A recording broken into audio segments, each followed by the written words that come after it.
Hi everybody, my name is Aaron.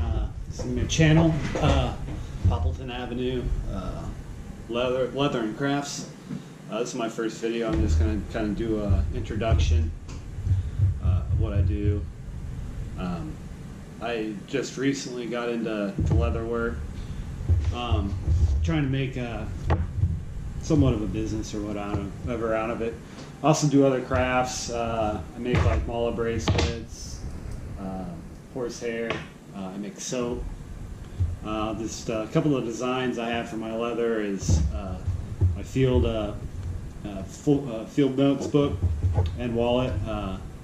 This is one I did recently. This is one of my better ones. Like I said, I just kind of got started. Here was the first one I made. This is actually my personal one. I take when I travel for work. I like to have a notebook and be able to carry limited amount of cards and cash and stuff on me. It also fits passports. This is kind of my minimalist little wallet type thing.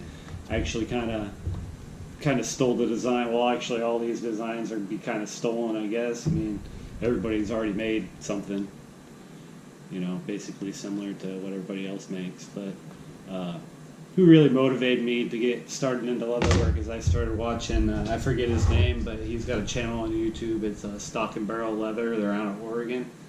He does some pretty sweet work. He kind of inspired me, and I've watched a lot of his videos. Kind of show you how far I've come. Like these two, these were my very first ones I did. Not very well done, but you got to start somewhere, And these actually aren't all the greatest. I'll kind of go into a reason why at the end. The dyeing process that I've learned, different kinds of dyes between oil dyes and spirit dyes. I did this one tonight, drew it up last night. I made the card holders too small, so you can't fit a card in there. Well, you can, but it's really tight. So I'm gonna try a new design tomorrow and draw a design up for a trifold wallet. I also do soap. I forgot to say that. But as far as like my horsehair bracelets, I do clasp, and I do adjustable where it just kind of fits on your wrist, and Buddha bead, baller bead bracelets, whatever you want to call it.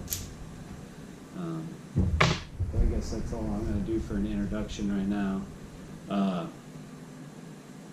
As far as what I said about dyeing, I'm going to kind of turn this into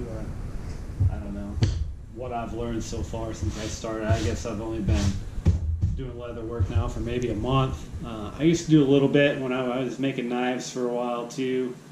I used to made a few sheaths and stuff, so I kind of had basis, I guess, of leather work. But I think what I really struggled with most this time around was the dyeing process. Two types of dyes you can get. I use Pro Dye. It's an oil-based dye. But I had picked up a big bottle. I don't have the bottle anymore, but it was alcohol-based, and I didn't know. And I tried dip dyeing, and it just dried my leather out so bad. Like these two wallets were cut same size, and it shrunk quarter inch all the way around, and I had to add so much needs feed oil to it to even get it softened up to where I could work with it. A couple of these small wallets, I got it fixed up, but when I went to bend them, they cracked. I went on to Fiebeling's website, actually.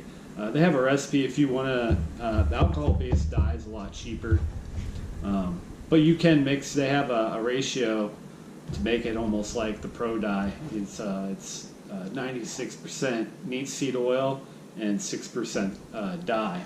And that's what I did with this. It kind of lightens the dye up a little bit, but you can always put a second coat on it. But that's what I've learned. And also I've these, obviously you might not be able to tell, but these don't have a top coat on them.